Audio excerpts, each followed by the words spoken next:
friends, welcome back. Regal Smith here, and today I'm going to teach you how easy it is to make your own wool dryer balls.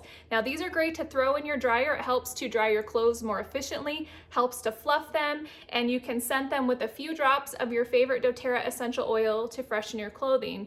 So a great alternative to synthetic dryer sheets. They're cost effective and they are super easy to make. So all you're gonna need is 100% wool yarn. It has to be 100% wool, no wool blends, because we want the yarn to felt when we make these, and that just means for the fibers to kind of melt together. So 100% wool. One of these will make about 2 dryer balls. So you would like to have probably 4 dryer balls at least in your dryer, maybe 6. So I'm gonna do 4. So you need 2 of these if you're gonna make 4 dryer balls. You need an old nylon, because this is what we're gonna use to felt our dryer balls. Some string, not the same yarn you're using, because we don't want it to melt together in the dryer when we're felting our balls, so just regular string. A scissors to cut our yarn, something pokey like a pencil to tuck in the yarn ends, and then your favorite doTERRA essential oils such as Purify or Wild Orange to put on your dryer balls each time you wash your clothing. So all you need to get started is your yarn. So I've already made 1 ball out of here. We're gonna wrap them till they're about the size of a tennis ball, and that'll give us 2 nice sized dryer balls out of one of these yarns. And to get started, you're just gonna take your yarn and wrap it around a couple fingers, maybe 20 or 30 times. This is just to help us get that ball started. This is really a great activity to do if you're watching some Netflix or just sipping some tea, listening to your favorite podcast or music. It's kind of relaxing.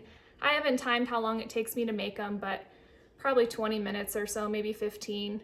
But you have a little yarn loop. This is how we're gonna start that ball.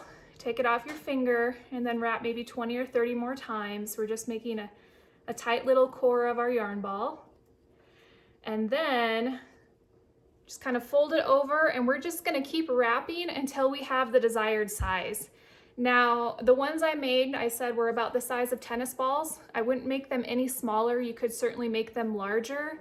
You could make them maybe softball size. That might take, oh gosh, one and a half of these. So maybe you'd get, if you had 2, you'd get 3 yarn balls. I like the 4. If you guys remember doTERRA, they did dryer balls maybe 5 years ago when we broke the internet. People were so excited to buy a dryer ball. I didn't even know what the heck a dryer ball was, and I didn't learn how to make them till this year, but I tell you what, if I would have learned how to make them then, I would have had a lot of happy customers. So they're so simple. So you just keep wrapping and wrapping. You can use any color yarn you want. I liked the variation in here. And I will tell you, I went to the craft store to pick up my yarn, and they had 4 aisles of yarn to choose from, except that I was looking for 100% wool yarn. So they had 3 colors for me to choose from. They had white, gray, or this. And I just thought it kind of looked fun and kind of, I don't know, rustic and homemade. But you could certainly get, you know, an all white one. This is a commercially one I bought. I think this is from doTERRA a few years ago when they were selling them, and this is kind of a white one. Get a light colored though. If they have like a red one or something, I wouldn't put that with my wet white clothing. So just get kind of a naturally colored one, and you're just gonna wrap and wrap. And so when you get it to the size you want, you're gonna go ahead and snip off the end, okay, like that. And I obviously want it bigger than this, but I just want it to show you. And you would tuck this little yarn end under several pieces of thread. So we want to make sure it's nice and secure. So tuck it through. If you have a big yarn needle, this would be great. If you had a crochet hook, I'm not a crocheter knitter. I want to be. If you ever see me start making videos about crochet and knitting, you know I've been in lockdown too long and it never ended. But this is about my pace. I can wrap a yarn ball. I wish I knew how to knit, but I just don't.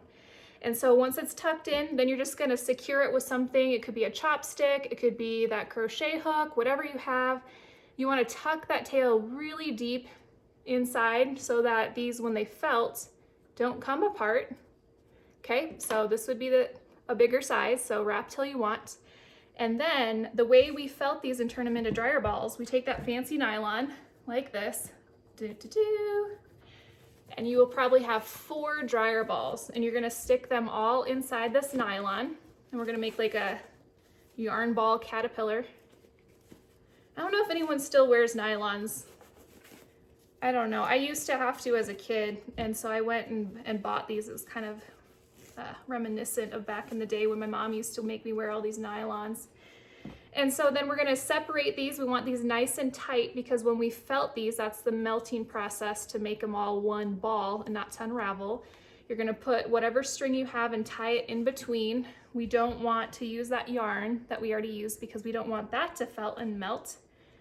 But just tie nice sturdy knot there in between each of these. And then we are gonna felt these. So a lot of the directions I saw said to just put this in the washer on the hottest wash setting with some towels. My washer apparently doesn't get hot enough, and that did not work. So if your washer is hot enough, put it in a wash cycle with the hottest water you can with a load of towels, something that can withstand that heat. And then you stick them in the dryer. So here's what I had to do is I boiled water, put these in a bowl and filled it with boiling water for about 20 minutes. So that was super hot. So after 20 minutes, I carefully took all this out and I put it on a towel. I tried to soak up as much moisture as I could with that towel. And then I just threw that wet towel and the dryer balls still in here in the dryer and dried it on the hottest setting. And you want these completely dry. It took my dryer 2 to 3 rounds to get it all the way dry. I don't know if that's standard or maybe I need a new dryer, but I would say 1 to 3 cycles on the hottest temperature with that wet towel until these are completely dry. And then once they are all dry, they will come out and they will be felted, is that what they're called? And that just means that they won't be unraveled. So you can see the variation because of the yarn I used, but if you used all one color yarn, if it was all gray or all white, this would be pretty melted together, not quite like this, but it would be almost like one piece. So your dryer balls are now ready to use, ready to gift. You just put a couple drops of Purify, Wild Orange, whatever you like, right on the ball. You throw these in the dryer each time you do a load. You don't ever have to put them in the wash again or re-felt them. And you are ready to have some fun with your dryer balls. So enjoy, let me know how these turn out. I'll have links and written description on my blog linked below this YouTube video, and we'll see you next time. Thanks everyone.